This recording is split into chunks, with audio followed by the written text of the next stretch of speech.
Այդպիսի այդ հարցին պատասխանեմ, ես խնդրում եմ, որ ձեր մոտ այդ ընկալումը չզարգանա, այդպիսի բան չկա։ Բանակը երբեք պատժիչ չի եղել ու չի էլ լինելու։ Դա վստահ եղեք ու դուք պետք է ուրախանաք մեր բանակով, Հայաստանի Հանրապետության բանակով, որովհետև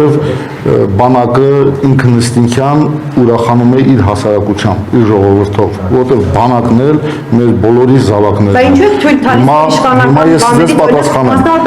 պատասխանեմ հետևյալը, նայեք, Անդրանիկ Քոչարյանը ասել է, ես չեմ լսել,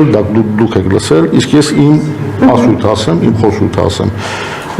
Բանակի վարժական հավաքների պետք է ընդգրկվի Հայաստանի Հանրապետության քաղաքացի հանդիսացող մարդը, պահեստազորայինը, ով որ ունի Հայաստանի Հանրապետության քաղաքացիություն, համապատասխան նաև տարիքային շեմի մեջ է մտնում եւ իրենք հաշվառված են Հայաստանի Հանրապետության տարածքում, Երևան քաղաքում կամ մարզերում, այս կամ այն զինկոմիսարիատներում եւ նրանք պետք է հերթականությամբ կանչվեն վարժական հավաքների։ Մենք արդեն 23 թվականից սկսած անց ենք կացնում այդ 25-օրյա վարժական հավաքները, որը շատ լավ օգուտ է տալիս եւ ես թվեր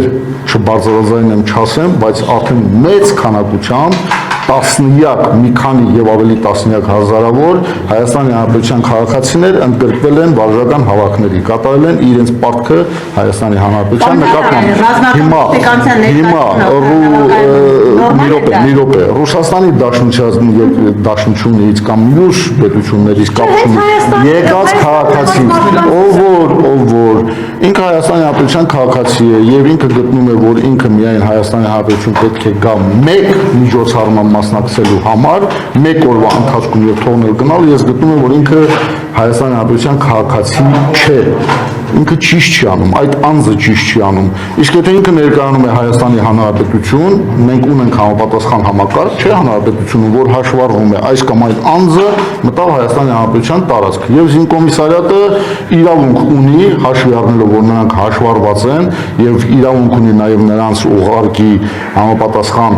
թուղթ, որ իրենք էլեկտրոնային տարբերակով, որ իրենք զորակոչվում են բանակ վարժական հավաքին մասնակցելու, ես դա սխալ բայց նաև Հայաստանում ապրող, Հայաստանում բնակվող անձանց հետ կապված եղել են բազմաթիվ ահազանգեր, օրինակ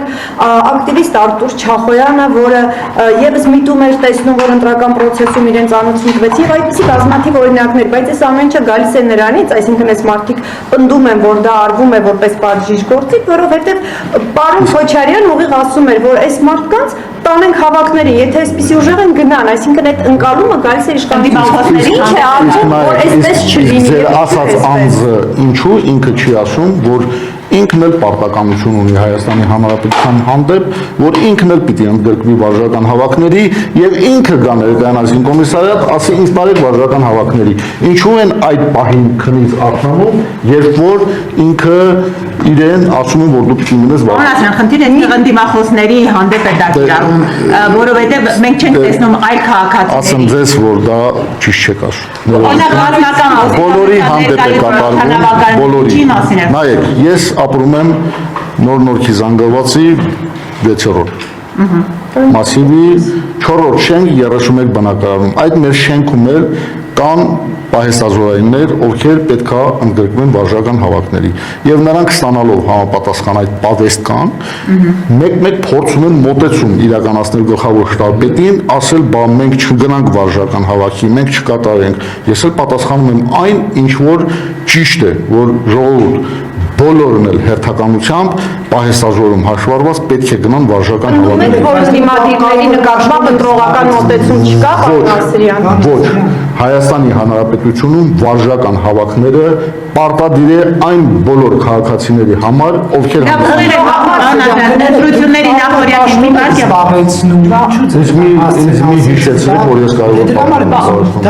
ես պատասխանեցի։ Պարոն Ասրյան, ինչու ընտրության նախօրյակ մտածում եք թիրախավորվեք։ Որը որ ձեր տան հասցեն ուղղակի ասում եք, չեք մտածում եք թիրախավորվեք։ Ես հասարակության անդամ եմ։ Տեսնում ենք ինչպես է հասար։ Դժվար չի իմ հասցեն իմանալ, եթե ես նույնիսկ չասեմ, դուք եք կարող եք իմ հասցեն։ Պարոն Ասրյան, ուղիղ եմ հասցնում։ Ես դա ինչու եմ ինձ ասում, ես ասում եմ, որ ցանկացած մարդ էլ 21-րդ դարում ժամանակակից պատերազմներում խոցելի է։ Եվ ես, եւ դուք, եւ մյուսները, սակայն մենք հանդիսանում ենք հասարակության մի անձը, անհատը, ով ի պաշտպան է կատարում է իր Պարոն պարտականությունները։ Նասիրյան։ Եվ ես չեմ վախենում այդ ձեր ասածից, որ ես կարող եմ խոցելի դառնալ։ Ինչ վերաբերում է հակառակորդ, հավանական հակառակորդ հանդիսացող պետությունների համար, որ ես կդառնամ խոցելի, դրա պաշտպանվածության ձևը